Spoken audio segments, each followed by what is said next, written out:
Bienvenue aux écorchés. Épisode 7.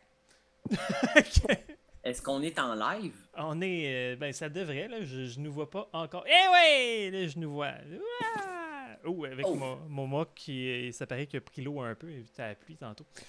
Et... tout est magnifique. Et voilà. Magnifique. Alright, on est là. Allô, Julien? Hello, Lou. T'es un peu décalé, mais... L'important, c'est qu'on nous entende parler. Anyway, on s'en crisse un peu, qu'on sait ça fait avec nous autres. Dans le pire des cas, on va avoir l'air d'un film... un film d'arts martiaux des années 70, puis c'est cool. Oh! Alright. De quoi on parle aujourd'hui, Julien?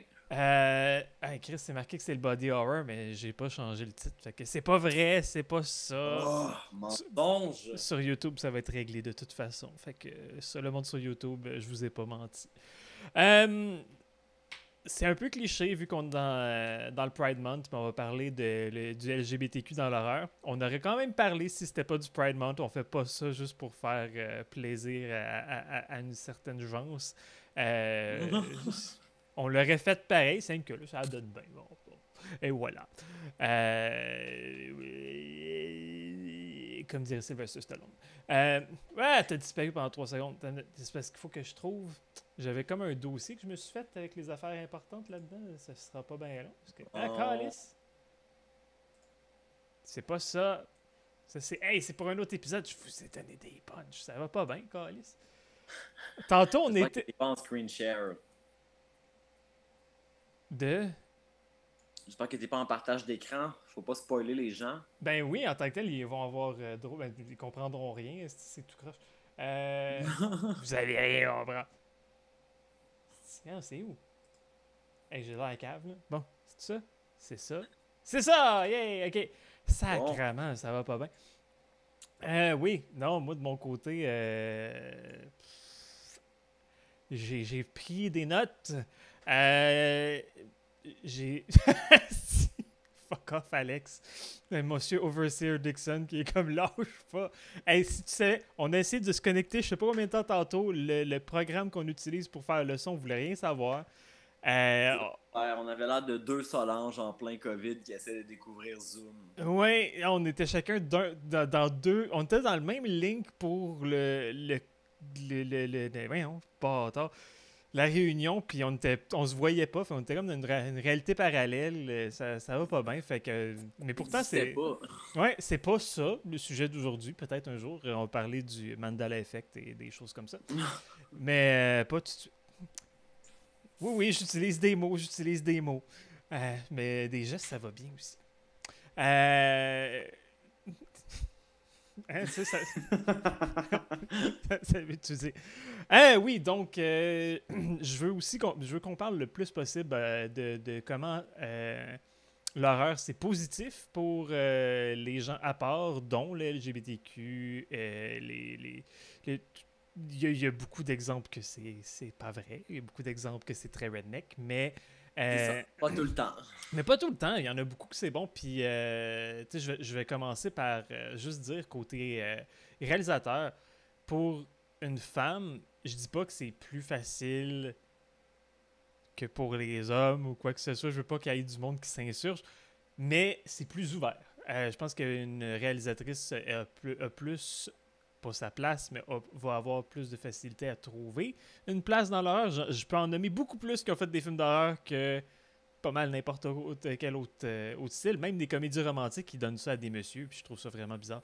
Fait que c'est ça. Ils sont capables d'aimer aussi les messieurs. Oui, mais c'est tout le temps comme la même maudite recette. Fait que j'aimerais ça voir l'opinion de quelqu'un d'autre. Que ça soit comme... Bienvenue à Hollywood. Ouais, c'est ça, que ce soit quelqu'un d'une autre couleur, d'une autre planète, d'une autre culture, whatever. Là, mais... C'est rêvé en couleur. Et tadam pum pum pataketi pouf. Mais oui, comme le disait si bien Pauline Marois, poudum poudum pouf pouf. Mais et aussi We Will Split là, Will Partage. Là. Oui. Mais oui, c'est le cousin à Will Smith, ça, Will Split. Mais c'est ça. Hey, ça va pas bien aujourd'hui. Mais oui. Puis oui, ça, parler du LGBTQ dans ces sujets, avoir des réalisateurs qui sont dans ce catégorie-là aussi, ils n'ont pas besoin de le cacher tant que ça, j'ai l'impression. C'est très ancré dans les films de certains réalisateurs parce que j'ai commencé par noter des films. Puis quand j'ai commencé à noter des réalisateurs, j'ai fait comme shit, oui, c'est comme 3/4 de qu'est-ce que lui il a fait. Quand tu y penses, ça a tout rapport avec ça, etc. Fait que, ouais. C'est fucking gay, hein? C'est fucking goy! Mais. Puis c'est cool que ça soit fucking goy. Mais. Mais non, puis c'est cool aussi parce que ça te le rend pas de force. Fait que je pense que ça va peut-être ouvrir, ben ça a peut-être ouvert l'esprit de beaucoup de monde sans qu'ils s'en rendent compte. Fait que c'est mon introduction. Ok. Voulais-tu tout de suite enchaîner avec un film ou tu me cèdes? Je te cèdre comme une haie. Tu me cèdres. Ah. C'est ça. Bon, ben, ainsi cédré, je vais parler de... Ben... J'ai failli faire une petite joke de merde. Vas-y, continue. Bref, je vais commencer avec pas un film en particulier, mais je tenais vraiment à parler de Rob Zombie. Quelle surprise! Oui, oui. Non, mais honnêtement, c'est quelqu'un que j'ai toujours associé comme à la communauté LGBT et tout ça. Puis pourtant, j'ai jamais trouvé d'article ou d'analyse qui parlait de ça. Puis en tout cas, moi, je considère que Rob Zombie supporte beaucoup la cause LGBT dans ses films. Premièrement parce que c'est un fan assumé du Rocky Horror Picture Show et rien ne crie plus je supporte la cause LGBT qu'être fan du Rocky Horror. I mean, sorry, but... Tu peux pas triper sur le Rocky Horror puis être homophobe, là. Ça fonctionne juste pas. J'aimerais ça rencontrer ça puis faire comme explique-moi. Ouais, c'est ça, explique-moi, j'aimerais ça comprendre. Ouais. Bref, Rob Zombie, c'est un fan assumé du Rocky Horror. En entrevue, justement dans la série Daily Rot, il parlait de House of Thousand Corpses, puis il disait que c'était... Quand il a fait ce film-là, il voulait faire un mélange entre Texas Chainsaw Massacre et Rocky Horror. Donc, il voulait la violence d'un Texas Chainsaw dans une ambiance très burlesque à la Rocky. Puis, il a même déjà manifesté son désir de travailler avec Richard O'Brien. Fait que bon, ça, c'était ma parenthèse sur le Rocky. Et aussi... il y a beaucoup de personnes qui le traitent de misogyne, qui disent que ses films sont misogynes. Je suis pas d'accord du tout. Mais il aime le sleaze. Il aime les films d'exploitation. Le sleaze. Il aime ça, les films d'exploitation des années 70, puis il le représente dans ses films. Absolument. Puis je m'en allais vers ce point-là, d'ailleurs. Ben, vraiment, il laisse beaucoup la femme... il laisse beaucoup la place aux femmes dans ses films. Il y a toujours des personnages... il y a toujours beaucoup de personnages féminins intéressants. Puis je rappelle qu'il n'y a pas de support à la communauté LGBT sans féminisme, parce que le féminisme, je le rappelle, c'est l'égalité pour tous. Puis ça, il y a beaucoup de gens qui le traitent de misogyne parce que je peux comprendre ceux qui trouvent ça parce qu'ils rendent souvent hommage, comme tu disais, aux films d'exploitation des années 70-80. Puis ça, c'était des films qui avaient souvent une très mauvaise représentation de la femme. Mais en même temps, je suis pas d'accord avec ça. Parce que dans ces films, il y a tous les genres de femmes possibles. Il y a les femmes fortes, il y a les femmes connes, il y a les femmes autoritaires, il y a les femmes over-sexualisées. Puis peu importe qui elles sont, c'est toujours... Parce que moi, je trouve que c'est toujours des personnages intéressants. Puis en fait... absolument tout le monde est extrême dans ces films, tout genre confondu. Oh, c'est beaucoup de caricatures. Rob ne fait aucune discrimination. Puis je l'aime, puis je veux le marier, mais en même temps, lui et Sherry Moon, c'est mon couple préféré à vie, fait que je veux pas gâcher ça non plus. Puis je serais quand même curieux d'avoir ton avis à toi sur la place de la femme dans les films de Rob Zombie. Ben, je voulais passer par le sleaze, justement. Je voulais passer par les films d'exploitation parce que, autant que tu dis que ça n'a pas une belle vision de la femme, tu sais, le rape revenge, ça vient de là, puis c'est tout le temps des films que la femme est forte. Oui, ça passe par le viol, puis oui, on pourrait passer par autre chose, mais comme je disais tantôt, pour passer ça en subtilité puis ouvrir l'esprit des gens, il y a beaucoup de femmes fortes dans les sleaze, tu sais, et puis il y a eu beaucoup de sleazy movies des années comme 50-60 que ça parlait de trans, puis comme c'était, oh, c'est tabou, mais en même temps, c'est comme, oui, mais on montre des trans à l'écran, c'est hot! Oui. Un peu, tu sais, John Waters, je veux dire, le monde qui engage dans ses films, c'est pas des gens normaux, mais on est vraiment content de les voir. Oui, puis on les aime. Est-ce qu'on les aime? Mais c'est ça, fait que, tu sais, puis c'est sleazy en tabarnak du John Waters, fait que... Surtout dans ses débuts, après un certain temps, il s'est plus. Il s'est adouci, je Et pourrais c'est juste dire, adouci parce que Devine est morte. Oh. C'est rien que ça. Ben non, je sais pas, même avec, je veux dire, Divine était dans Hairspray. Ouais, t'es aussi dans Polyester qui est relativement soft. C'est comme. C'est ça. Mais bon, on peut. Je voulais passer par John Waters, je voulais passer par le sleaze. Fait que oui. Puis non, c'est comme j'allais dire aussi dans les films de Rob Zombie. Moi, je pense qu'il y a une différence aussi entre quelqu'un dans un film qui est juste l'archétype de la fille slutty puis une fille qui assume sa sexualité. C'est pas la même chose. Quand c'est juste comme du high candy, puis elle va coucher avec quelqu'un, puis elle va se faire tuer par un gars avec un masque. C'est ça. Ben, tantôt, tu parlais des rape revenge, parce que, je veux dire, oui, il y en a eu beaucoup, puis c'est pas tout traité de la même façon, mais souvent, ce qui fait que ces films-là sont misogynes, selon moi, c'est que ça tombe dans une extrême gratuité. Tu sais, les scènes de viol qui finissent plus, puis que c'est plus... Tu sais, c'est plus nécessaire au récit, c'est du voyeurisme, c'est hyper gratuit, puis même si après ça, c'est la femme qui a sa revanche, puis tout ça, c'est pas justifié, ça justifie pas tout ce que tu as vu avant, puis c'était majoritairement réalisé par des hommes. Oui, puis tu le vois dans l'œil du réalisateur aussi. Tu sais, tu peux avoir une scène de viol qui est tournée, puis ça est longue, puis ça te rend mal à l'aise, réversible. Puis tu peux avoir une scène de viol qui est longue, puis tu vois comme tu sens le réalisateur en arrière qui est comme j'ai une érection. Puis t'es genre va-t'en, comme j'aime pas ça, va-t'en. Puis tu sais, il y en a qui passent par leur fantasme pour faire des films. Je veux dire, Tarantino c'en est un, puis il aime ça, lui, se crosser derrière la caméra, mais c'est pas. C'est ça, c'est autre chose. Puis il le traite d'une façon que je peux quand même plus respecter que bien d'autres. Mais ouais, c'est ça. Avec des pieds, comme Overseer Dixon le dit. Je veux dire, son dernier film, t'as des pieds de tout le monde. T'as des pieds sales, t'as des pieds propres, t'as des pieds de monsieur, des pieds de madame. On fait pas de discrimination de pieds. Tous les pieds sont valides. Tous les pieds sont valides. Mais on n'est pas là pour parler de pieds. Les déviances, ça sera une autre fois. Parce que ça aussi, comme on s'en est parlé un peu avant l'épisode, LGBTQ, est-ce que le cas a sa place là-dedans? T'sais? Quoi? Parce qu'il y a beaucoup de monde qui ne mettent pas le kink dans le LGBTQ. Fait que c'est pour ça que comme c'est même une joke sur certaines personnes. Fait que c'est... Ouais, mais c'est parce que j'ai pas l'impression que... Parce que LGBTQ, tout ça, c'est des identités sexuelles, c'est des orientations sexuelles. Le kink, c'est plus dans la pratique de la sexualité et non dans... Mais c'est un mode de vie aussi, par contre. T'sais, fait que c'est compliqué. Anyway, ça sera pour une autre fois, mais c'est pour ça, comme dans ce que moi j'ai noté, j'ai skippé beaucoup le BDSM. J'en ai des films à parler de ça, mais de toute façon, il y en a tellement pour le LGBTQ.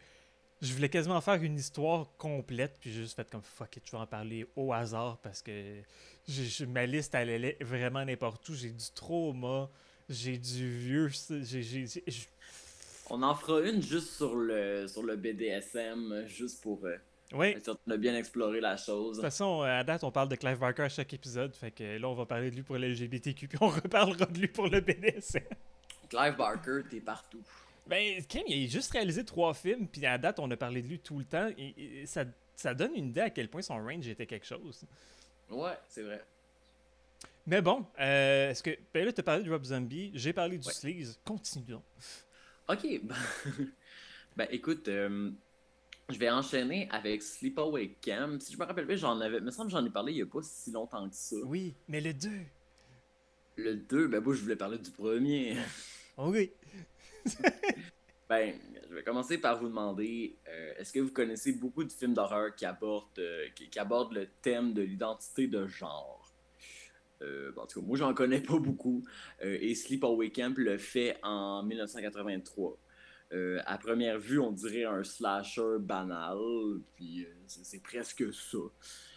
Mais c'est dans les 5 dernières minutes que le film fait tout son sens. Avec la meilleure face. Ouais. Ah! Meilleure face. Ce film-là n'a pas été assez analysé, n'a pas été assez intellectualisé, je trouve. Oui, la fin, elle met sur le cul. C'est ça qu'on a retenu, c'est ça que tout le monde a retenu de ce film-là. Mais c'est que quand on le revoit après, on remarque tellement de choses. Genre, Angela, pourquoi elle veut pas se doucher avec ses camarades? Pourquoi elle se sent normal quand Paul lui fait des avances? Pourquoi elle a des flashbacks dans lesquels elle voit son papa dans un lit avec un autre monsieur? Ben, parce que Angela est une enfant traumatisée par sa tante, qui est une crise de folle, qui a enfoncé bien profondément son identité de femme trans dans le cerveau, parce que madame, elle voulait pas un petit garçon de plus dans la famille après l'accident de bateau de son frère et de ses neveux. Fait que voilà, c'est un film qui est assez deep au final. Fait que je dis bravo à Robert Hildick. Bravo, Robert. Qui peut-être même inconsciemment a fait un film assez deep. Oui, je suis d'accord. D'ailleurs, tu parles d'identité sexuelle plus en subtilité, puis sans parler d'identité de genre, mais bien d'identité sexuelle. Carrie, il y a... je veux dire, c'est son... La relation qu'elle a avec son amie fille est 1000 fois plus importante pour elle que sa relation qu'elle a avec le gars qu'elle s'en va au prom avec. Une amie de fille? Ben oui. C'est l'espèce de prof avec qui ça se lie l'amitié. Là. Il y a comme... Ah, Madame Desjardins dans le roman, je sais plus c'était quoi dans le film. Puis, mais je trouve qu'il y a quelque chose là comme sa relation avec...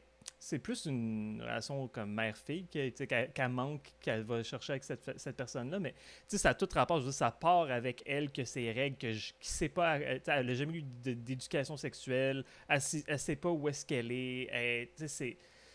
Je veux dire, ça puis Ginger Snap, c'est genre les règles qui donnent le pouvoir aux femmes. Là. C'est, yeah! Ah ouais. Mais bon, je voulais juste en parler très peu pour passer à un autre film qui me fait penser à Carrie, que j'ai vu dernièrement, que j'étais vraiment en retard. 2017, Thelma, film norvégien. Ah, ça, je sais qu'il est sur Shudder, je ne l'ai pas vu encore. Sur Shudder, pourtant, c'est quasi un film d'horreur. C'est tourné comme un drame, il y a 3 scènes qui sont comme « Ah, ok, ça s'en va vers l'horreur ». Puis pas vraiment, mais Chris, c'est bon. Okay. Puis j'ai remarqué aussi, le norvégien, t'as quasiment pas besoin de sous-titres parce qu'il y a tellement d'intonation dans cet langage-là que tu suis très bien ce qui se passe. C'est un peu fucké là-dessus. J'étais juste comme... C'est une langue tellement dramatique. Non, mais tu sais, des bouts, je lisais les sous-titres, puis je suis comme, elle parle-tu en anglais? Je suis même plus sûr. Fait que ça se comprend très bien. C'est agréable à regarder, c'est bien tourné, puis comme je te dis, c'est tourné comme un drame, vraiment cool. Puis c'est vraiment sur une fille qui a eu des traumatismes, est sortie de la maison parentale, qu'elle a été élevée en tant que catholique, chrétienne, etc. Elle a des pouvoirs, mais sont représentés vraiment de façon... La plupart du temps du film, t'es pas sûr que ça se passe ou ça se passe pas. Puis ça se manifeste en convulsions épileptiques, puis ça se passe de plus en plus par rapport à la relation puis les sentiments qu'elle développe avec une autre de ses amies de filles. Puis c'est bien fait. Tu vois qu'elle n'est pas confortable dans sa sexualité. Elle demande à son Dieu d'y enlever ces pensées-là de la tête. Elle s'accepte pas. Ses parents, t'as le goût de les tuer. Elle les protège. Puis elle est comme, non, mon père, il est cool. Telle affaire. Puis elle raconte des affaires. T'es comme, non, ton père t'a traumatisé. C'est vraiment une petite fille de marde. C'est drôle. J'ai vraiment l'impression que tu me racontes un film que j'ai vu comme cette semaine aussi qui s'appelle Saint Maud. Que ça a fait comme ça a fait comme le buzz dernièrement. J'ai l'impression que tout le monde parlait de ce film-là. Ouais.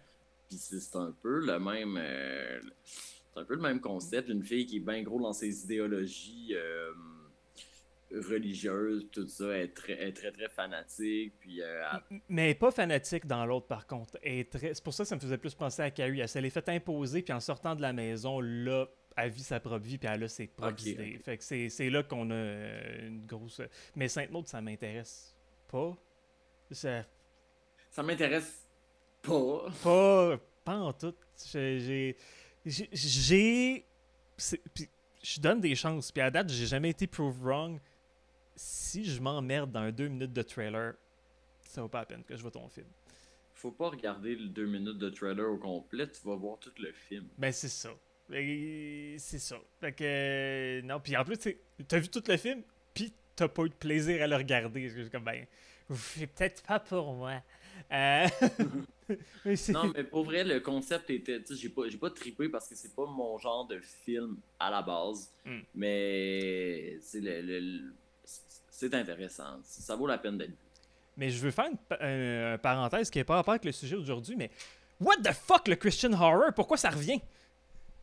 Comme présentement, là, t'as eu comme The Unholy avec Jeffrey Morgan, whatever, lui, là. Jeffrey Dean Morgan. Ouais, c'était un top parce que des films de Christian horror, c'est de la style de marde.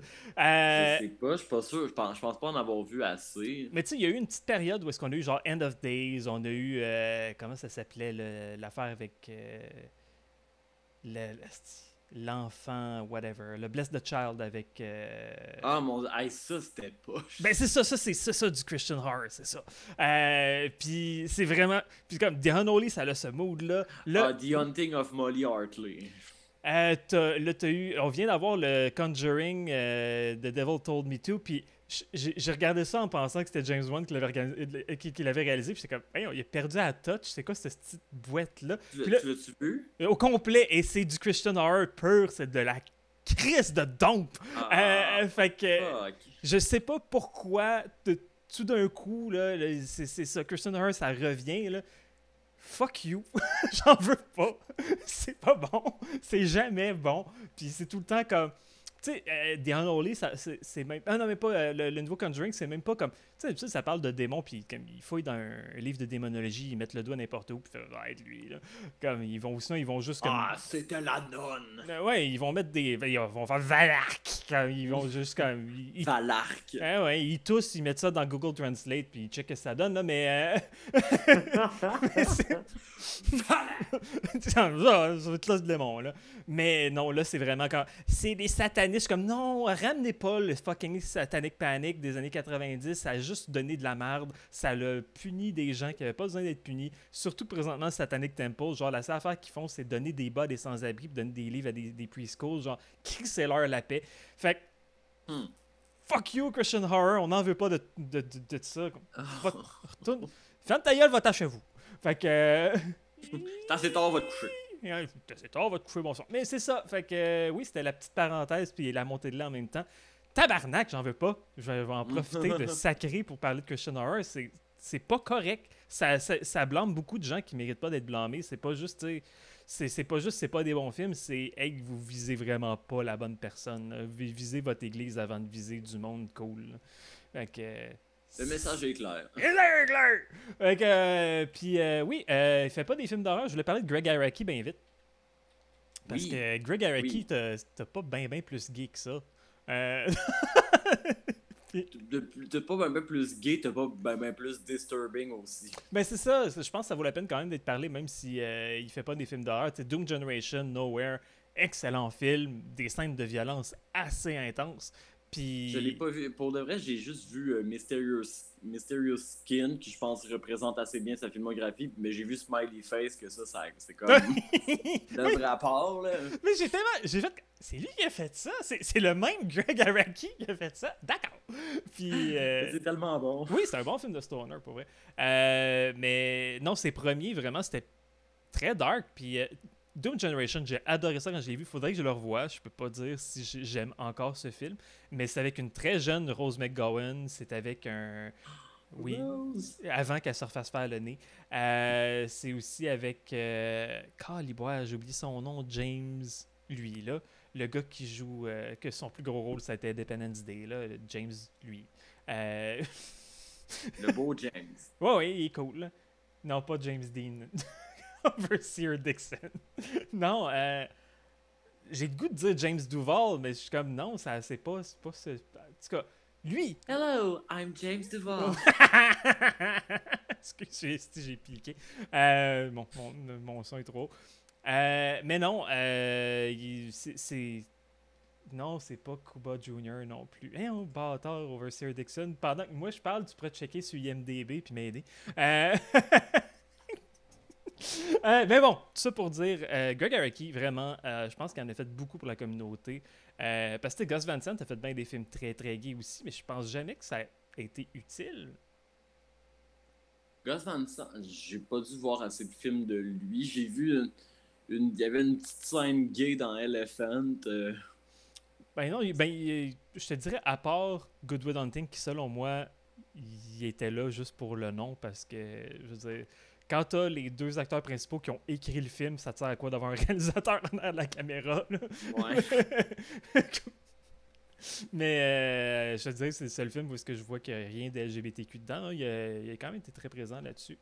Puis, mais oui, je l'aime pas, Gus Van Sant. Je trouve qu'il fait des films fucking plates. Puis j'aime ça, des slow burn. C'est juste, il faut que ça soit intéressant ce que tu fais. Mais oui, c'est moi. Je sais qu'il y a beaucoup de fans de Gus Van Sant. Puis, good for you. On les respecte. Oh oui, totalement. Je veux dire, il tourne pas mal. Il tourne juste des films qui n'ont pas mon nom dessus.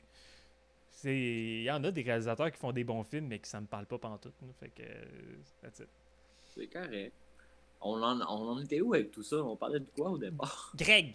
Monsieur Greg Araki, oui, Mr. Erskine, Doom Generation, sérieusement, des scènes... tu sais, c'est très bisexuel comme film. Puis, de la façon que c'est traité, c'est normal. Tu sais, t'as eu un petit bout que c'est juste... C'est tout à fait normal. Ouais, tu sais... Action terrestre. Mais jusqu'à temps que t'aies du monde, des crises de redneck qui arrivent et qui cassent tout, là, parce que eux autres, ça fait pas leur affaire. Eux autres, ils trouvent ça bizarre. Puis c'est juste comme... Tu sais, ça dérange personne. Sérieusement, l'homophobie, je trouve ça tellement weird. Comme, pourquoi ça te fâche à ce point-là? Que ça change dans ta vie. Pourquoi ça te fâche à ce point-là? Ça te concerne pas, à ce que je sache. Non! À moins que tu refoules quelque chose. Ben ou sinon, tu t'es jaloux du fait qu'eux autres se sont trouvés puis ils sont qui ils sont, genre. Ils savent qui ils sont. Je pense qu'il y a beaucoup de monde qui cherchent encore puis il y a une certaine jalousie là-dedans. Parce que c'est pas tous les homophobes qui sont des gays refoulés. Ça serait... En tout cas, non, ben non. C'est ça. Mais je pense qu'il y a une certaine comme... Hey, eux autres savent sont qui puis ils ont l'air bien. Ça me fait chier. Une jalousie mal dirigée. Ben, c'est pas tout le temps mal dirigé, une jalousie. Mais bon. Puis, Overseer Dixon, ouais, c'était Duval, finalement, j'avais raison. Bon, ok, c'était James Duval. Merci, James Duval. Merci, Overseer Dixon. Ok, bon, j'ai parlé de Greg Araki bien vite. Vas-y donc, j'en ai du monde là-dessus. Ben, je voulais poursuivre avec un... Ben, ça tombe bien, ça l'enchaîne bien. Avec un film qui est pas tant horreur que ça, mais que... En tout cas, je vais parler de Heavenly Creatures. Yeah! Oui! qui est basé film, sur des faits vécus. Et c'est le passage de Peter Jackson de la comédie gore au drame horrifique, parce que les dernières minutes de ce film-là sont absolument horrifiantes. J'ai encore du mal à regarder la dernière scène. Bref, on voit dans ce film-là une vision très conservatrice de l'homosexualité des années 50. On tente de guérir ça, on tente de séparer deux amis inséparables qui sont les seuls à se comprendre dans leur monde de solitude et de marginaux. Puis évidemment, ben, ça vire mal. C'est un film qui est absolument magnifique, qui mêle poésie et horreur. C'est une histoire vraie, en plus, qui témoigne de la capacité de l'être humain à exécuter le pire. Et pour moi, c'est ça l'horreur. L'horreur est avant tout humaine. Oui. Le monde dans lequel on vit est absolument terrifiant. Puis voilà, c'est ce que j'avais à dire sur Heavenly Creatures. Je m'attarderai pas plus que ça. Non, mais bien dit. Peut-être que tu l'as embarqué. J'ai le goût tellement de juste casser ton mood puis partir avec de quoi de vraiment en cave. Mais non, je vais rester dans le sérieux à la place. Parce Pas que... comme si j'avais pas l'habitude non plus. Non, mais parce que j'étais juste comme, ah ouais, c'était bien dit, c'était beau. Puis là, je pourrais parler de Killer Condom. Juste comme... Que j'ai pas vu encore. J'avais oublié que ça existait, ça, mais à ce temps, tu viens de me rappeler que je veux vraiment voir ce film-là. J'étais juste comme, non, je ferais pas ça. Non, ben, je vais être celui qui va l'amener. Clive Barker, notre ami, auteur. Notre ami Clive. Très gay, très awesome. Puis dans tous ses livres, il y a à peu près au moins une scène de sexualité. Puis généralement, il met beaucoup l'accent, même si c'est une scène hétéro, il met l'accent sur le pénis, beaucoup. Ben, c'est correct. Moi, ça me dérange pas. De l'écriture très phallique. Oui, c'est ça. Ben, même, tu vois, la ligne, elle s'en va de même. Fait que, peux-tu me faxer ton geste? Non, mais oui. Mais je parlerai pas d'Hellraiser, même si on pourrait. On va en parler. Ben, on va en parler quand on parlera de BDSM. Non, je veux parler de Nightbreed, son deuxième film sur 3, qui, je veux dire, c'est un gars qui est avec sa blonde, il cherche, il pense qu'il a des maladies mentales, son psychologue le convainc qu'il est un tueur, puis il se ramasse, en pensant que c'est un monstre, il se ramasse à Midian, qui est la place pour les monstres. Fait que toutes les outside of society sont là, puis comme tous les monstres du film, c'est les good guys, ils sont juste à part parce que les humains, ils les aiment pas. T'as des rednecks encore là qui sont juste comme « Ah, des monstres, faut les tuer, ils sont pas pareils comme nous autres! » Fait que tu sais, mettons que l'analogie est pas bien dure à faire. T'as d'ailleurs un des monstres qui est juste un dude. Parce qu'il y en a qui se transforment, fait qu'ils sont juste allergiques au soleil, puis il y en a un là-dedans qui est juste un twink, là. Il a juste l'air d'un twink. Un twink! Quand il a juste l'air d'un gentil petit homosexuel, puis il explose au soleil, puis tu fais comme, c'est tellement pas juste, tu sais, il mérite fucking pas ça, il fait juste pitié. Mais... C'est ça le prix à payer quand t'es un bird, t'exploses au soleil. Oui, c'est pas mal ça, la morale de l'histoire. Mais c'est ça, l'analogie est facile à faire. C'est un peu cheesy, mais dans good taste of cheese, fait que c'est bien correct. Moi, des films It's cheesy... a good cheese. Oui, ben des films qui It's the Gouda of the horror films. Mais tu peux faire du cheese sans le vouloir, puis tu peux faire du cheese qui s'assume, puis ça s'assume en étant ce que c'est. C'est très camp, mais c'est ça fonctionne bien. La trame sonore aide beaucoup. C'est une super bonne trame sonore de Danny Elfman, qui est très... c'est en temps que Danny Elfman utilisait beaucoup de strings. C'est juste comme... Ça se fait aller, des chorales, puis tout. Puis oui, c'est du Gouda fumé à l'horreur. Overseer Dixon. Mais oui, je le suggère clairement, parce que sinon je ne porterais pas le t-shirt présentement de Epita, oui, Epita et Nachos. Pas comme toi, moi j'ai juste un Dreamcatcher. Ah, on suggérera pas Dreamcatcher, même si c'est un peu LGBTQ. C'est pas un bon film. Reste un film. Ouais, mais non. Oui, mais non. Ok, on poursuit. Oui, puis oui, Nightbreed a été quand même plus influential. Puis il y a eu plus d'influence sur la culture que je pensais même. Je veux dire, Cradle of Filth, un groupe de musique qui a été hyper important pour moi. On a fait un album au complet sur ça. Puis t'as David Cronenberg qui joue dans le film. Ah ben là, ça c'est gagnant. Il est terrifiant. Sérieusement, comme t'as des monstres partout, plein de make-up dans la face, pis t'as juste David Cronenberg, pis c'est lui qui fait peur. Puis c'est voulu, c'est pas, je dis pas ça en joke, là, c'est vraiment, c'est le but et ça fonctionne. Donc, oui, t'as totalement à suggérer. D'ailleurs, il y a 3 codes du film, je les suggère toutes, c'est toutes pas le même film. La theatrical cut est valide. C'est une petite affaire plus cheesy, mais l'histoire se suit plus que le director's cut. Là, il y a plus de monstres. Ils prennent plus de temps dans Midian. T'as plus de gore. Mais si t'as pas vu la première version, je sais pas à quel point le film fait du sens de la façon qu'il est coupé. Fait que c'est pour ça que je suggère quand même le theatrical avant.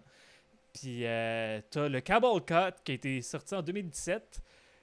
Il y a eu genre 100 copies puis ça a disparu. Puis ça, c'est 3h30 de film, puis calibre que je veux trouver ça, mais c'est introuvable. Caroline, ok. Ouais, dans le fond, ils ont retrouvé des négatifs, le négatif. Les studios avaient beaucoup joué dans ce film-là pour enlever des scènes qu'ils voulaient pas. Où est-ce que j'étais comme, mais là, c'est parce que le monde, ils vont prendre pour les monstres. Comme, mais c'est ça le but épais. Puis, c'est ça. Fait que mettons que le film a perdu un peu de son sens quand les studios s'en sont mêlés. Puis, Fuck les studios. ouais, fait que c'est ça, mais le Cable Cut, ça ramenait tout ça. Ça a joué dans plusieurs cinémas. Il y a eu, comme je te dis, il y a eu quelques sorties DVD, sorties sur le blog de Clive Barker directement. Puis je pense que c'était genre 200 copies qui vendaient ça une fortune. Puis il y a une cote européenne qui ressemble à la Cable Cut, mais qui est pas exactement ça. Puis c'est dur à trouver ça aussi. Fait que tout ça pour dire good luck. Puis on fuck les releases de super-héros. Là, nous autres, on veut le release de Cable Cut. Puis that's it. OK. That's it. D'ailleurs, je vais... hey, si tu me permets, je vais faire une deuxième parenthèse, bien vite. Parce que là, présentement, le monde parle de Joel Schumacher puis le cut de Batman Forever. Là. On s'en... Quel chef-d'œuvre. Comme... Il n'y a rien qui peut sauver ça, là. Je veux dire, on s'en sac du code de Joel Schumacher.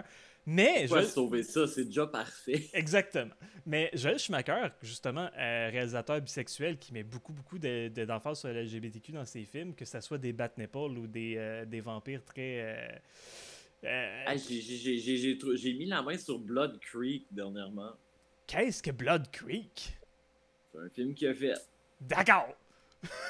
J'ai pas vu ça. Non, moi j'ai. Un film d'horreur qui a l'air comme hyper violent. Et mais tout. c'était. C'est lui qui a fait ça, ok. Mais son début de carrière avec Flatliners, film qui coûterait une fortune à refaire aujourd'hui avec les mêmes acteurs. Flatliners, c'est cool. Mais moi, quand je parle de LGBTQ puis de Joel Schumacher, je parle de Lost Boys. Les vampires avec des molettes, très très bisexuels. T'as le saxophoniste le plus huilé de l'histoire qui joue sur stage, puis tu fais, tu sais, il est en chess, il est huilé, il est musclé, il danse, il se fait aller le pelvis comme ça ne se peut pas. C'est... The pelvic runs. Puis je veux dire, il joue l'instrument le plus sexy des années 80-90, donc le saxophone. Je veux dire, t'avais quelqu'un qui a levé du linge dans ces années-là, c'est comme... Le saxophone partait tout de suite. Fait que... Carlos Whisper embarqué. Mais c'est ça. Fait que oui. Mais puis en disant Lost Boys, la majorité des films de vampires, c'est beaucoup. Parce qu'ils sont plus des humains, puis c'est très basé sur l'érotisme puis la séduction. Fait que c'est ça. Hey, regarde, je vais te laisser parler, mais après ça, je reviendrai. Ok, ben moi je voulais enchaîner avec. Il me reste juste 2 films. Je voulais enchaîner avec Salo. Ouais, okay. Je vais en parler parce que ce film-là. Je pense que ce film-là a eu les guts de montrer explicitement du sexe gay à l'écran. Dans un contexte qui est, oui, extrêmement violent et déviant. But it did. Puis Pasolini étant lui-même très homosexuel, je pense pas que son but était de dénigrer sa communauté, mais bien de dénigrer l'être humain qui a le pouvoir absolu. Puis semble-t-il que l'être humain malveillant qui a le pouvoir absolu, ben il rejette tout ce qu'il assume pas sur l'ensemble des êtres vivants. Donc la sexualité est pas dénigrée en tant que telle, c'est plutôt le contexte fasciste et inhumain dans lequel est pratiquée qui est critiquée. Fait que la sexualité homme-homme est juste présente parce que oui, ça existe et qu'à cette époque-là, c'était tout simplement jamais montré. Fait qu'en fait, merci Pasolini, même si c'est un esti de film fucked up, t'as eu les gars d'explorer ça. Mais tu sais, il a été tué pas longtemps après non plus. Exact. Ouais. Hey, tu me torches aujourd'hui, toi, tu trouves les bons mots. Moi, je suis en train de chercher mes affaires. Je t'ai préparé. Ah, c'était parfait. J'adore ça. Il y a des affaires que je vais passer dessus vraiment vite. J'ai pris des notes, mais je suis comme... Tu sais, j'ai juste écrit Jess Franco, puis je suis comme... Ouais, c'est ça. Jess Franco. Pas besoin de dire autre chose que Jess Franco. Voilà, je t'ai dit. Mais Jess Franco qui a dit quelque chose que j'aimais beaucoup. Là. Il y a quelqu'un qui a fait comme... tu trouves pas que ce que tu fais, c'est plus proche de la porno que de l'art? Puis il a fait comme... Qui c'est qui a dit que la porno, ça pouvait pas être de l'art? Exact. J'étais comme, yes! Ça, c'est bien dit. Il a pas fait beaucoup de bons films, mais il en a fait des regardables. Puis c'était beaucoup de sleaze, encore une fois. Trauma, même chose. Trauma, c'est weird. Autant que des fois, ils font des films où est-ce que le LGBTQ est bien vu, autant que des fois, t'es juste comme... Qu'est-ce qu'ils pensent pour vrai? T'sais, dans Terror Firmer, le méchant, c'est justement un trans, puis il est totalement fou. Dans Poltergeist, que la blonde du gars qui vire lesbienne, mais elle vire lesbienne Wendy! Elle vire lesbienne de façon tellement comme convenue que c'est juste pour avoir l'air plus militante qu'elle est rendue lesbienne, genre, c'est même pas vrai. Tu sais, c'est juste que... Ah, c'est... ça fait mal, fait que... je sais pas, je peux pas dire comme je peux pas dire le message j'y passe comment parce qu'il y a pas l'air clair pas en tout. Excuse, continue. Non, c'est ça. Ben, j'allais juste faire comme continuer avec et de la façon de mal voir des trans puis des personnes comme ça. Je trouve ça drôle que tu parles des traumas parce que mon dernier film dont je t'avais pas encore parlé, c'est un trauma. Je voulais finir avec les mémés cannibales. Yes! mais c'est pas un trauma, c'est distribué par. Distribué par, mais bon, ça reste du trauma. Oh ouais, c'est magnifique, les mémés cannibales, on aime ça. Puis je trouve que ça fit quand même bien dans le catalogue trauma. C'est trop bien fait pour être un trauma. Ouais, c'est vrai, il y a comme une certaine vibe, voyons, brain dead là-dedans. Ah, clairement. Bon, j'ai rentré ça dans cette catégorie-là parce que ben, la protagoniste, c'est une lesbienne. Il y a des jokes là-dessus tout le long du film. Elle se fait bâcher tout le long. Sa blonde, qui est vraiment chiante, c'est la première à mourir dévorée par une mamie. Mais au final, tu sais, c'est elle la final girl, c'est elle qui survit. Fait que je me dis, on a-tu un message pro-lesbienne là-dedans? Pour vrai, j'ai pas poussé ma réflexion plus loin que ça. Là. Je voulais juste trouver le moyen de jaser de Rabbit Grannies avec toi. Toujours! Donc... Les mémés cannibales, moi, j'étais tellement content qu'on aille ce VHS-là au club vidéo. Parce que quand j'étais petit, j'étais juste comme wow. Yes! Mais c'était magique. Mais oui, c'est clairement à voir. Si vous n'avez pas vu ça, c'est magique ce film-là. Puis oui, c'est fucking cool. Puis ça peut tellement paraître comme un film de série B poche, puis tout, mais non, plus je le réécoute, je me rends compte à quel point il y a... Je veux dire, oui, la prémisse est conne, mais je veux dire... Mais c'est bien fait. Ouais, c'est bien fait. Les dialogues sont mauvais, puis tout. Les personnages, tu y crois pas à leurs décisions, puis tout ça, mais il y a tellement... Il y a beaucoup de qualité visuelle, c'est du practical effect vraiment nice. Les bras qu'allongent! Comment? Les bras qu'allongent! Mais... ouais. Mais tu comparais ça à Brain Dead, puis oui, c'est tourné comme ça. C'est tourné comme un soap d'horreur. C'est malade. Ah, j'aime vraiment ça. De mon côté, j'allais parler justement des films de vampires, mais beaucoup ceux-là des années 70, où est-ce que les films de vampires, c'était des films érotiques. Daughter of Darkness. Oui, puis du côté comme Hammer aussi, avec Ingrid Pitt. On avait Countess Dracula, qui est un film basé sur Elizabeth Bathory, qui était clairement une lesbienne refoulée. T'as Vampire Lovers aussi avec Ingrid Pitt. Qui est encore là, très très lesbien. C'est très cool. J'aime ça. Puis plus tard dans les années 90, on a Interview with a Vampire, que c'est juste comme t'en veux-tu des vampires homo-érotiques là en v'là. Puis c'était correct. Puis t'as eu aussi, je vais passer bien vite, t'as eu Fearless Vampire Killers, où est-ce qu'il y a comme carrément un peu de questionnement sur la sexualité et la religion dans ce film-là. Ben, ironique. Tu sais, tout ce que tu me dis, ironiquement, les films de vampires, c'est pas tant ma tasse de thé. Fait que j'ai pas vu grand-chose de ça. Il y en a beaucoup que je te dirais que ça vaut pas la peine d'être vu parce que c'est du copier-coller de tout ce qu'on connaît. C'est juste des clichés qui marchent, mais il y en a beaucoup des bons, sérieusement. Puis, puis il y a un film qui est un film... Oui, Fearless Vampire Killer, c'est malade. C'est du Polanski. Il joue dedans. Sa femme du temps, la feu... Bâtard, hey, c'est pas fin ça d'oublier la fille qui a été tuée par la famille Manson. Voyons. Hein? Sharon Tate. Feu Sharon Tate joue Oh aussi dedans. boy. Ok. Elle est excellente. Elle était vraiment bonne, cette actrice-là. Elle était vraiment magnifique aussi. Ça, c'est une autre histoire.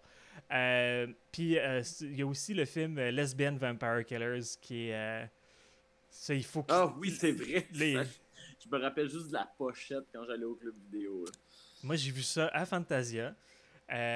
Et j'imagine que ça veut dire quelque chose que les vampires explosent dans du blanc.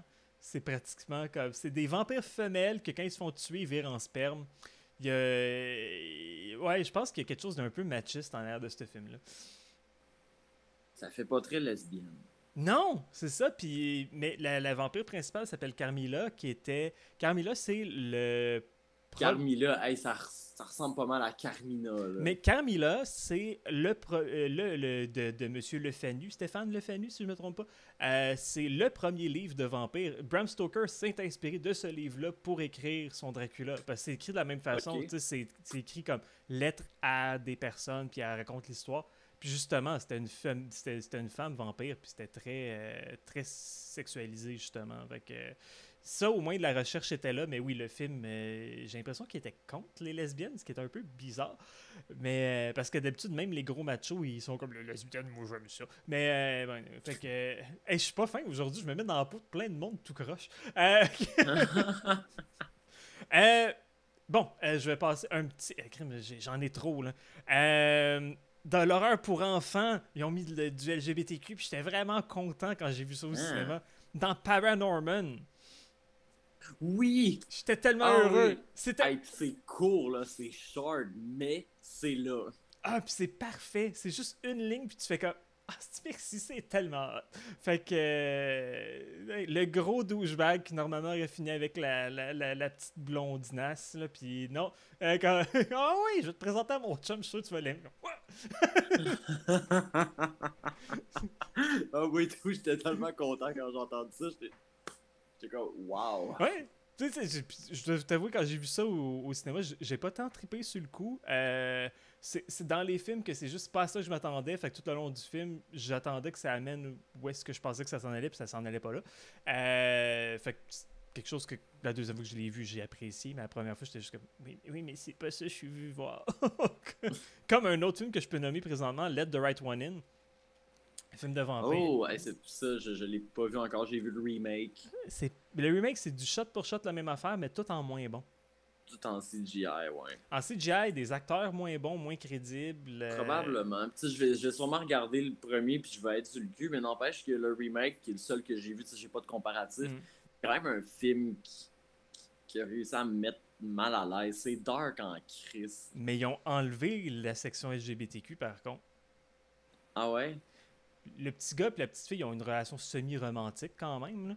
Puis dans la version... C'est norvégien ou suédois? C'est suédois, ça? Oh, je suis plus sûr, là. C'est un des deux. Les Scandinaves, là, eux autres. Dans cette version-là, il y a une shot où est-ce que la fille est en train... c'est suédois, merci, mais Oversirdiction. La petite fille est en train de se changer, puis le gars, il fait un close look, puis tu vois que son sexe a été coupé, puis c'était un gars. Puis dans le livre, c'est beaucoup plus clair, là. Ça vient tu vois que quoi? Que le sexe de la petite fille a été coupé. Dans le fond, c'était un petit gars au départ, puis c'est ça. Ça a été... c'est vraiment... ça prend... C'est une demi-seconde, puis tu fais comme « Ah, qu'est-ce que j'ai vu? Pourquoi? » Puis là, j'ai été curieux, puis je suis allé checker le livre, puis j'ai fait « Ah, d'accord, maintenant je comprends, merci. » Mais oui, puis tu sais, puis ça change rien à leur relation. Fait que je trouve ça cool que c'est juste comme... C'est là, puis that's it. Yay!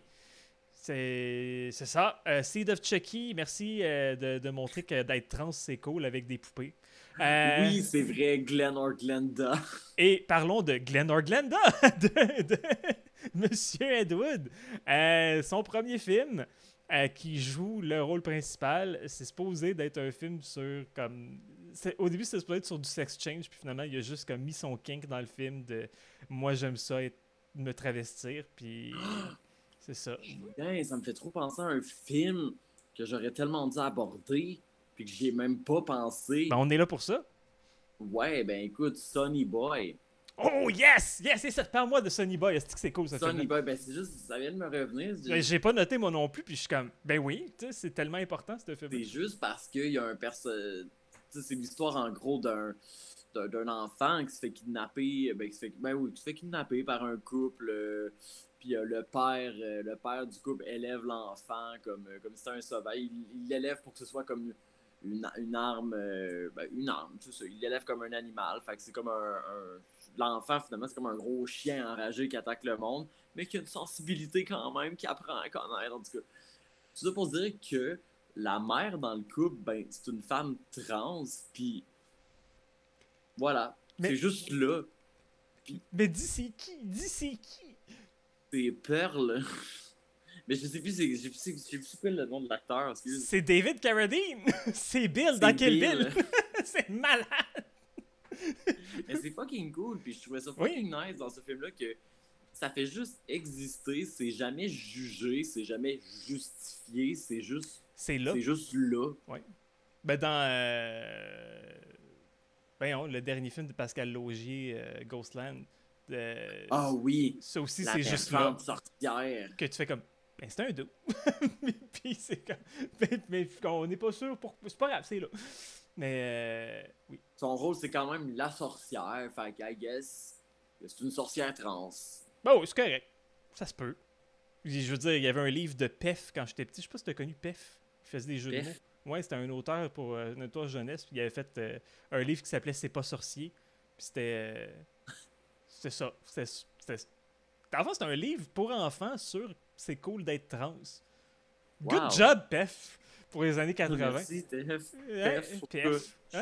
J'avais comme oublié. Dans le sleeve, t'as Dr. Jekyll and Sister Hyde. T'as eu comme Flesh for Frankenstein. T'as eu plein d'affaires de même que c'était beaucoup. Comme... Ben ouais, Andy Warhol. Ben c'est ça, là, ces trucs-là. Rocky Horror, on en a parlé un peu. Batterie, j'en ai parlé avec l'autre. Lou, je vais te laisser en parler. Overseer Dixon, c'est tellement hot, tu sais exactement là où je m'en allais. Nightmare on Elm Street 2. Pourquoi on passerait à côté de tout ça? Oh ouais, on a vraiment besoin de s'éterniser tant que ça sur un Nightmare on Elm Street 2, je veux dire. Tout est sous-entendu, mais Chris qui a rien de subtil. C'est gros de même! C'est gros de même, là. C'est... Ben, même le seul jeu de société qu'il y a dans le garde-robe du gars qui est le jeu de société In the Closet s'appelle Probe. T'as des quotes comme He wants to kill me, so you want to sleep with me. T'as le prof d'éducation physique qui se fait slapper le derrière. Ça c'est kink. Oui, mais comme le bar gay qui est là pour aucune raison avec Rob Shea qui est là aussi. What the fuck? Non, c'est... c'est cool, ça, c'est très cool au final. Oui, la seule affaire, c'est que l'acteur était pas prêt de sortir du placard dans le temps, fait que ça ça crée des petits problèmes. C'est pas cool. Allez voir le documentaire. Exact, c'est ce que j'allais dire. Scream King, c'est ça que ça s'appelait? Je pense. Ben oui, c'était. Le documentaire sur le deuxième film de Nightmare on Elm Street, c'est super intéressant. Oui. C'est vraiment triste, en fait, l'histoire du gars. Mais je suggère de regarder aussi Never Sleep Again, qui est le long documentaire de 4 heures sur Nightmare on Elm Street, parce que ça, pas que ça se contredit, mais l'auteur, on voit sa version des faits aussi. Fait que tu sais, là, t'as l'acteur qui est comme l'auteur qui est comme tout dismiss ça, puis dans l'autre documentaire, tu vois la version de l'auteur, puis tu fais comme ben les deux, je pense qu'ils ont raison, mais qu'ils n'ont pas la même vision de la chose, ça les a pas affectés de la même façon. Fait que ça enlève un peu le côté de mettre un méchant. Killer Condom, j'ai même pas le goût d'en parler, je voulais juste le nommer parce que ça existe. Chillerama, t'as-tu vu ça? C'est un petit... c'est une anthologie de 4 mini-films. T'en as un qui c'est un spermatozoïde qui devient géant. Mais t'en as un dans la gang qui est un musical sur des loups-garous gays. Yeah. Ouais. C'est vraiment fait cheap pis drôle, mais it works. Fait que... Chillerama. Excuse-moi, je skip. Neon Demon, ouais, il y a des passes de lesbiennes. Il y a des passes de lesbiennes nécrophiles. Ouais, mais Nicolas Von Rochemouchemu, là, il fait des beaux films, mais il le sait. Fait qu'il s'attarde sur tous ses plans. Tout est trop long dans ce film-là. Comme, la trame sonore est vraiment cool, on va jouer à tout au complet. Ce plan-là est vraiment cool, on va rester dessus pendant beaucoup trop longtemps. Sérieusement, ce film-là, c'est un peu comme un film de Zack Snyder. Si tu coupes comme toutes les bouts de ralentis qui sont superflus, t'as vraiment un film qui est pas pire d'allure, mais c'est pas ça que t'as au final. Puis, je dis Zack Snyder, je parle d'un film de Zack Snyder qui a pas écrit, bien sûr. Parce que je peux rien dire de bon sur cet homme-là. C'est dans mon contrat. Il faut juste que je bâche dessus, sinon je me fais pas payer. Là, on va rentrer dans le vieux film. Bride of Frankenstein. Oh.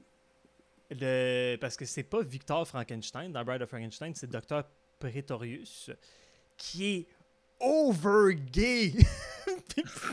Puis pour ces années-là, c'est juste comme shit! Il est vraiment. Puis c'est correct, c'est all good, mais il est flaming, là, ça n'a pas d'allure. Puis, tu sais, je veux dire, même le film, de la façon qu'il finit, je peux-tu te gâcher le punch? Peux-tu vous gâcher le punch d'un film qui est sorti en noir et blanc? Fais-moi mal.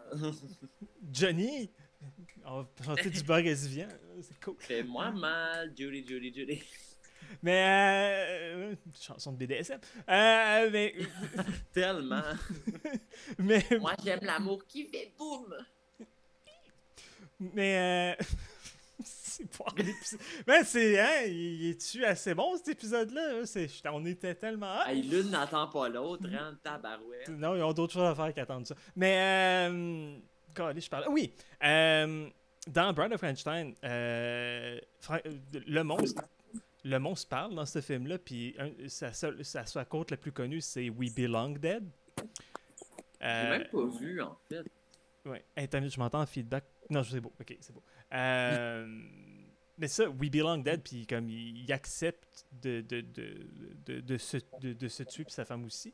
Mais en finale, comme sa femme qui l'aimait pas vraiment, parce qu'elle a été un peu imposée à lui, meurt, puis il part avec le docteur, fait qu'il se fait comme voler par comme le docteur fucking gay à son mariage. C'est malade! Oh! Fait que, ouais, c'est cool. Le gay gagne. Je trouve ça nice, sérieusement. Fait que...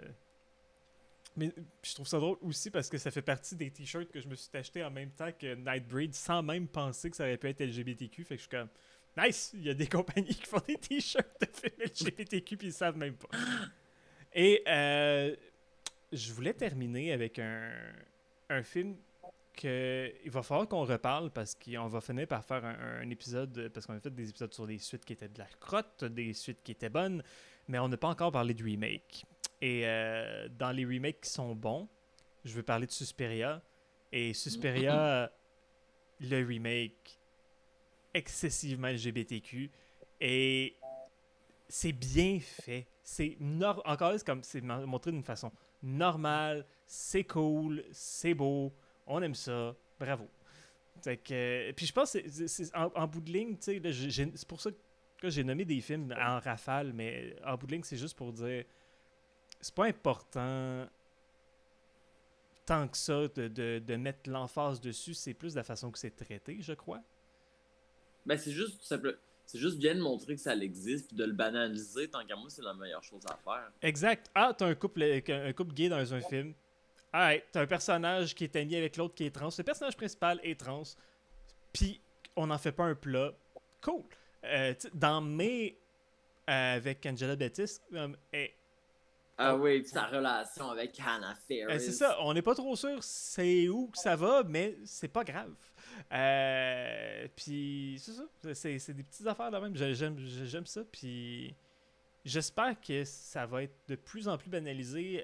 Là, ça y va par étapes, ça a l'air. Je veux dire, depuis Get Out, on a de plus en plus de films d'horreur noirs qui sortent et sont de ça devient très bon, Oui, sérieusement. puis il y a aussi un superbe documentaire aussi sur Shudder, horror noiret. Ça m'a fait comprendre tellement de choses parce que sérieusement, je suis pas la meilleure personne du monde. Je dis des affaires présentement, puis je suis tellement la pire personne pour parler de ça. Je veux dire, je suis un homme cis hétéro blanc. Genre. Je suis comme. Shame. C'est ça, Shame. pire personne de parler de ça. Mais je m'informe énormément parce que justement, mon opinion change parce que j'apprends des choses, puis parce que j'essaye d'être ouvert, puis je suis pas rendu. Il y a encore des choses que j'ai de la misère, puis pas que j'ai de la misère, je suis pas pour ça, c'est plus. Je comprends pas encore ça. Je vais respecter la personne, comme, tu sais, certains pronoms qui sont encore là, je vais respecter la personne, je vais l'appeler par ce pronom-là, mais grammaticalement, ça faisait pas de sens pour moi. J'ai parlé avec une personne trans il y a pas longtemps qui m'a expliqué beaucoup de choses et que j'ai fait comme merci. Comme tu sais, la personne s'attendait à ce que je défende mon point. Puis je suis comme non, tu m'expliquais ce que j'avais de besoin pour que je comprenne parce que la seule affaire qui faisait chier, je comprenais pas. Ok, yes. Puis oui, ben c'est ça. Puis dans le documentaire Horreur Noire, moi qui trouvais que Get Out c'était juste fucking convenu, puis c'était comme le racisme c'est mal, puis j'étais juste comme ouais, c'est un peu évident, non? Puis ça a l'air que non. C'est pas parce que nous, on l'est peut-être pas qu'il n'y a pas du monde qui ont besoin de voir ça. Puis ça prenait quelque chose d'un peu plus dans ta face pour qu'il y en ait des plus subtils qui sortent après. Puis finalement, en bout de ligne, oui, Get Out, c'est pas subtil. Je veux dire, le gars du début, il est photographe, fait juste des photos en noir et blanc, en gros contraste. La fille qui mange des Oreos en séparant la crème du biscuit. Oh, on a compris. Black and white don't mix. Alright, c'est beau. C'est correct. Puis c'est ça. Mais c'était nécessaire pour faire d'autres films après. En bout de ligne, j'ai juste comme.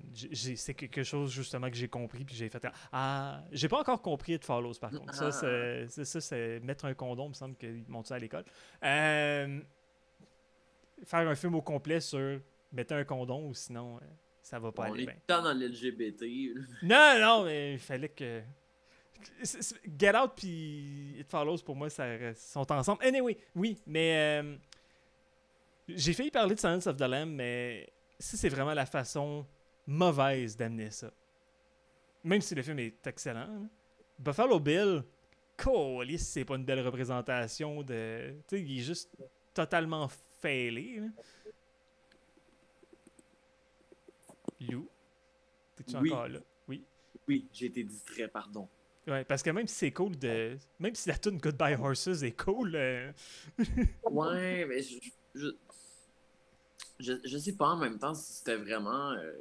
Je pense pas que c'était pour discriminer la communauté non plus. Là. Je pense que c'est surtout inspiré de Ed Gein, qui, je veux dire, c'était ça. Là. Il tuait des madames pour se faire des robes avec leur peau. Là. Ah, puis plein d'autres choses. Maudit qui était imaginatif, ce gars-là. Ah, Mais t'as-tu vu ce qu'il faisait? C'était beau. Comme c'est pas. Moi, je m'excuse, mais. Moi, si tu me dis que quelqu'un a fait un abat-jour en peau humaine, je l'imagine fait toute croche. Puis non, lui, super bien cordé, taillé, c'est tissé comme à la perfection. Tu sais, comme. Ben, il y avait du talent, le monsieur. Comme à place de déterrer des madames, s'il y avait eu accès à comme autre chose, ça aurait été cool. Puis s'il n'y avait pas une relation vraiment, vraiment malsaine avec sa mère aussi. Là, mais il y avait du talent. Je peux pas y enlever ça. Ouais. Mais ça devait. Je suis pas sûr d'avoir envie de voir les photos, là, bot style. Bot style, le derrière qui bouge pas. mais oui, mais toi, je veux dire, aujourd'hui, c'est toi qui communique beaucoup mieux que moi. Comment tu penses, dans le futur du cinéma d'horreur ou dans le futur du cinéma en général, comment tu penses que ça devrait être amené ou comment tu aimerais ça que toi, ça soit amené? T'sais, on a parlé de banaliser justement.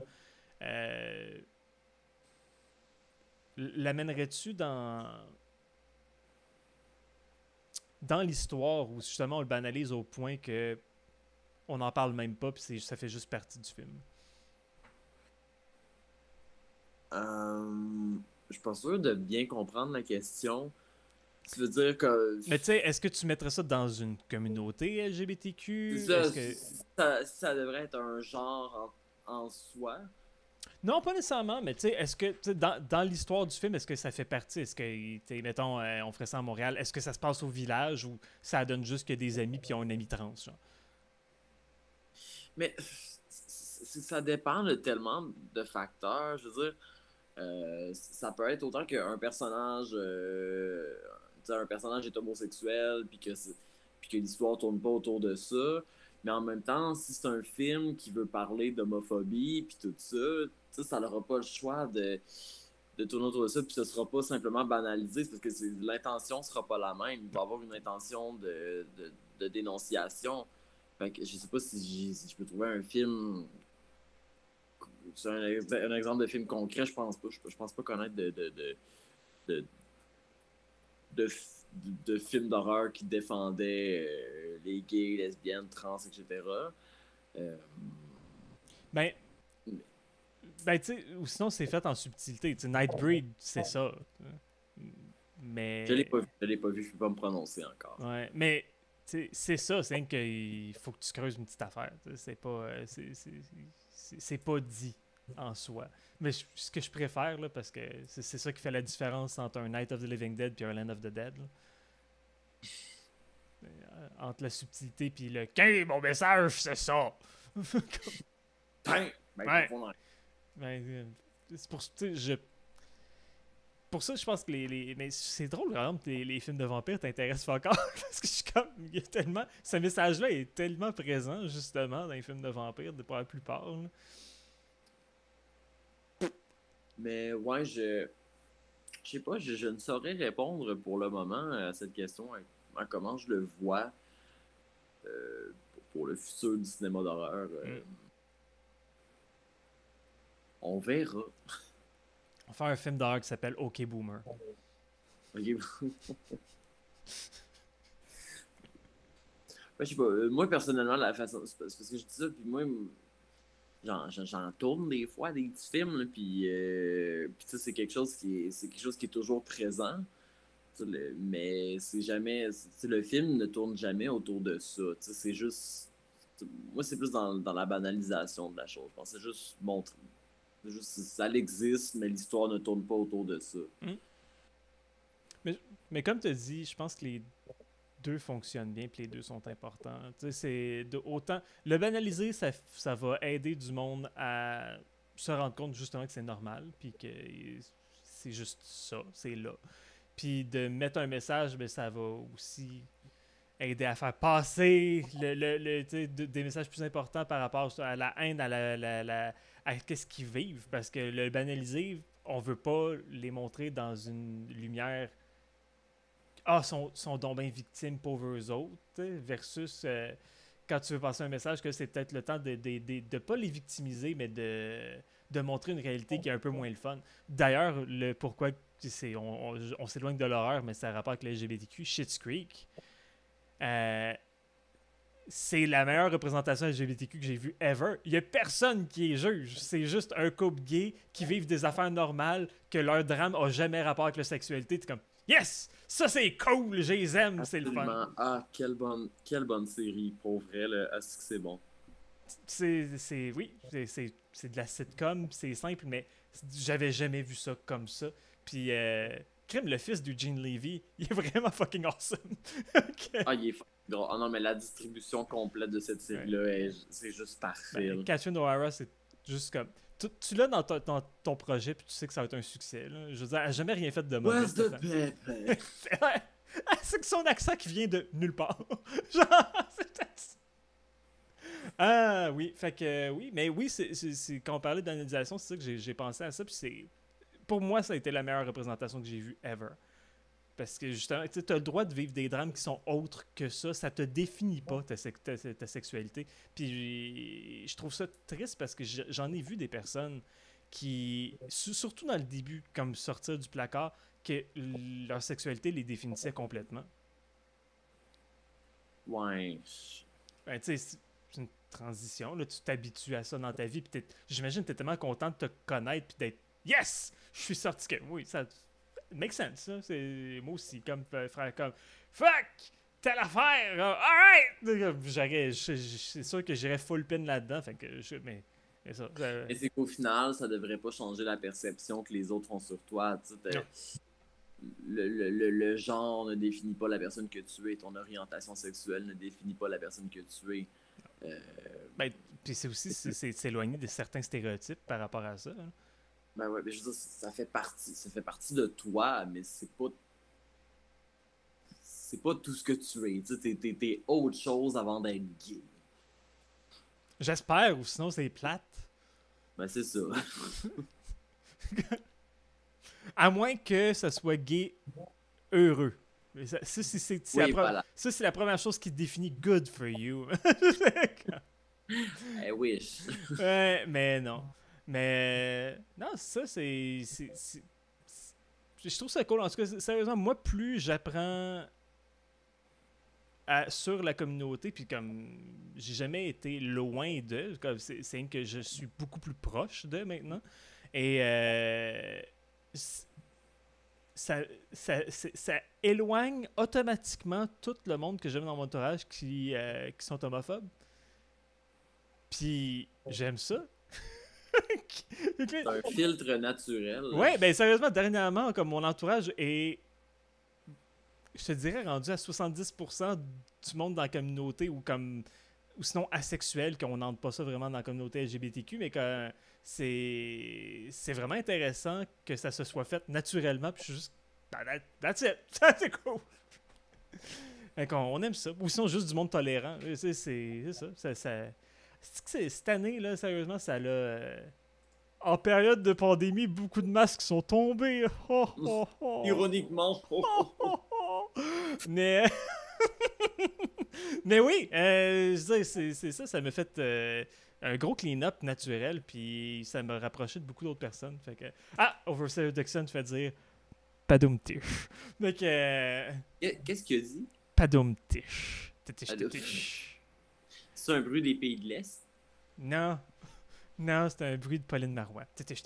Kilikindish. Clockendition. Mais... on est rendu à Pérus, ça veut dire qu'on a trop parlé. Ouais. Sur ça, les amis... Mais sérieusement, je trouve tellement... Oui, mais je trouve tellement qu'on a passé vite au travers de ça. Puis oui, je suis sûr qu'on a manqué 20 000. Surtout, puis quand je parlais de sleaze, là, c'est vraiment comme dans les années 60, il y avait une ouverture par rapport à ça qui a disparu vraiment vite. Les hippies étaient comme all flower power, puis tout ça. Je pense que, bon, il y a eu le AIDS scare aussi. Je pense que ça a eu des jugements qui ont été très, très, très visés vers les gays, mais il y a eu une ouverture à un certain point là, qui était beaucoup plus là, puis je sais pas, on l'a comme perdu. Anyway, je trouve ça dommage. Je pourrais pas trop me prononcer là-dessus. Je suis pas vraiment connaisseur du cinéma des années 60, en tout cas pas particulièrement. Mais ouais, it was a thing. it was a thing. Ouais. Mais puis c'est ça. Mais comme je te dis, c'est beaucoup de cinéma d'exploitation là. C'est vraiment quand il y a des filles qui s'embrassent, c'est spécial. Mais ouais, mais en même temps, hey, c'est là. C'est cool. C'est niaiseux. Pour moi, c'est le même speech que dire mettre un gay dans un film de Disney. Disney, il croit pas, puis il fait ça juste pour le cash. Mais les jeunes, eux autres, ils savent pas. Puis ça leur donne quand même une bonne influence. Fait qu'en bout de ligne, fuck Disney, mais ils passent un bon message pareil. Parce qu'ils n'ont pas le choix. C'est ça. Fait que je suis juste... Puis c'était un peu ça. Les années 70, c'est le contraire. Ils faisaient ça pour le cash parce que, hey, c'est spécial ça. Mais ils le montraient pareil. Fait que je suis juste comme... c'est pas... C'est vrai. C'est ça, fait que... Anyway, tout ça pour dire... on veut juste plus que ça soit la vraie réalité puis que tout le monde soit représenté. C'est pas mal ça. Des représentations de préférence. Ouais, c'est ça. C'est pas mal ça en bout de ligne qu'on veut dire. Que le monde soit bien représenté puis que tout le monde soit représenté. Right? Ouais. Hey. Fait que pour un homme blanc hétéro, je pense que ça va pas Popé. Je veux pas marcher sur des œufs non plus, mais je suis qui pour parler de ça, Carlis? J'essaye. Mais C'est bon, on est fiers de toi. On est fiers de nous. ça tombe bien, c'est le Pride Month. Je veux dire, je suis également un dude cis blanc. J'ai beau être gay, les gays, c'est quand même les straight de la communauté LGBT. Ouais. Ben oui, qu'on se le dise, là. Qu'on se le dise. Qu'on se le dise. Ouais, mais bon. En tout cas, ben, un moment donné, là, on aura je sais pas, des invités spéciaux de d'autres. Overseer Dixon qui a remarqué mon cause là. C'est quasiment 1h30 qu'on jase, Julien, tabarouette. On va être en train de perdre... La partie? De perdre des YouTubers du futur. Ah, qui sèche. Qui mangent les omoplates. Ouais, rendu là, je veux dire, ils sont pas rendus jusqu'ici. Ils savent pas que j'ai même vu. Ils savent pas que je les insulte. Anyway, mais oui, 1h30, ça fait son temps. Puis je pense qu'on a fait le tour de toute façon. Fait que, all good. Mais oui, à la semaine prochaine, Lou, ce fut super intéressant, même si j'ai l'impression qu'on a juste comme couru après le sujet. On en fera une partie 2 un jour peut-être. On aura d'autres exemples. Puis, yes! Fait que n'importe quand. N'importe quand. Non, vendredi prochain. Idéalement vendredi prochain. N'importe quand, probablement vendredi prochain. Puis, on sait pas encore de quoi on parle, fait qu'on peut pas vous le dire. On va cogiter. D'accord. Bon Cthulhulingus à tous. Bon Cthulhulingus. Au revoir, les amis. Et c'est fini. On est drôle. Man!